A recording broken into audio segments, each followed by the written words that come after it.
Across Scotland, new technology is changing the way we care for older and vulnerable people. It's called Telecare, and it's designed to give support and independence to carers and the people they care for. In homes throughout the country, it's transforming lives. We've had it just over a year and it has made a difference. I don't think we'd be without it now. It enables me to lead a more normal life, really. There is no doubt in my mind that my mother would not be able to stay in her own home if it wasn't for the Telecare support. I don't think I could do without it now. Intercom. Unlock the door. It's a lifeline to normality. It was the best thing I've ever done. I wished I'd got it years ago.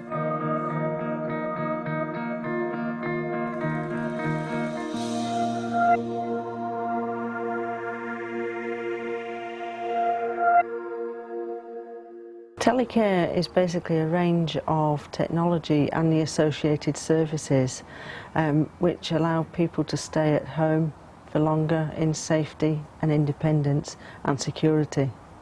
Telecare uses devices that send a signal usually to a carer or to a monitoring centre to call for assistance. I think it's actually brilliant. There is a vast amount of equipment out there. This is only a very, very small selection. It does enable people to live at home longer on their own and live as independently in their own house as possible. Perhaps the piece of Telecare that people will be most familiar with will be the basic community alarm, what we call the button and box. And this is a base unit and alarm button, usually worn as a pendant round the neck. It can be worn on the wrist as well. And they press that button to highlight that there's a crisis of some sort.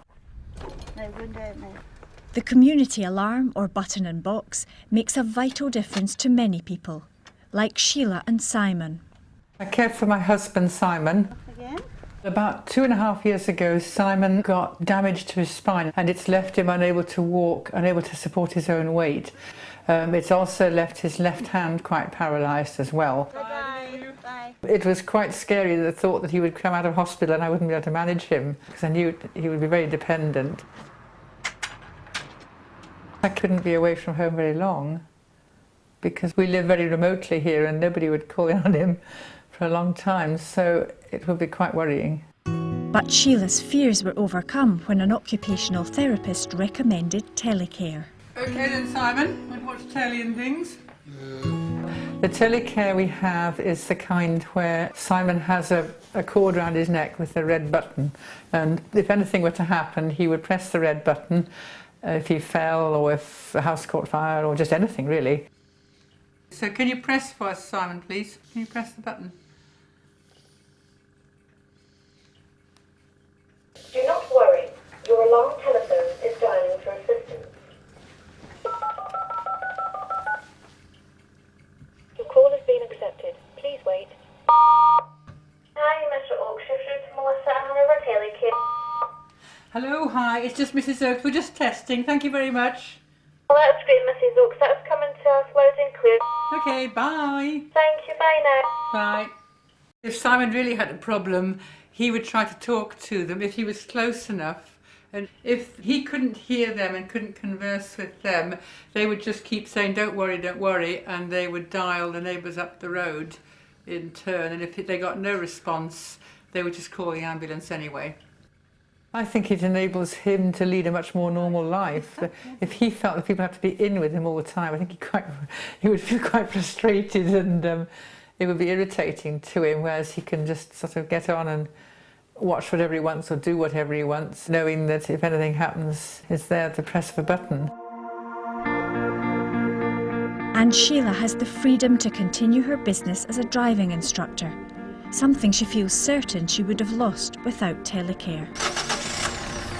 I'm definitely leading a much more normal life because of that. I wouldn't be able to go out and run my business and leave him unattended all this time if he didn't have it. Absolutely not.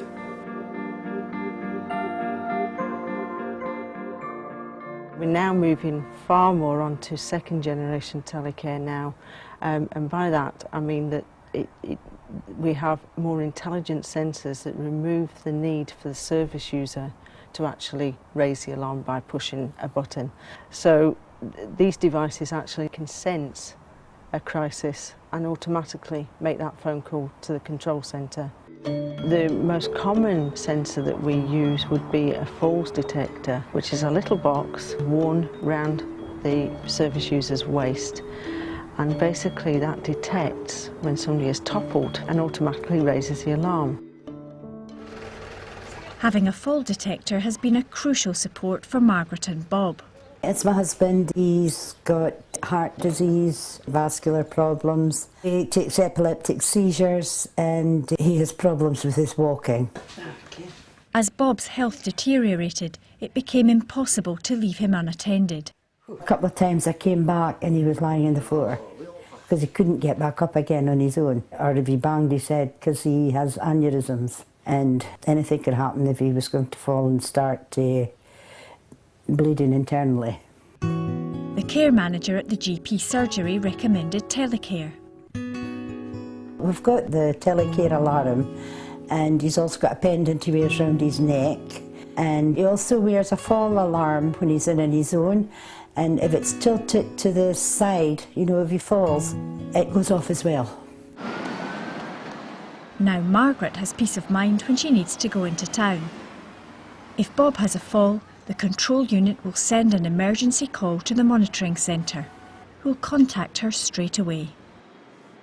We've had it just over a year, and it has made a difference. You don't have the same panic attacks when you're out if you think he may have fallen, because if he does fall and his alarm does go off, you're informed within a couple of minutes, and it really is good.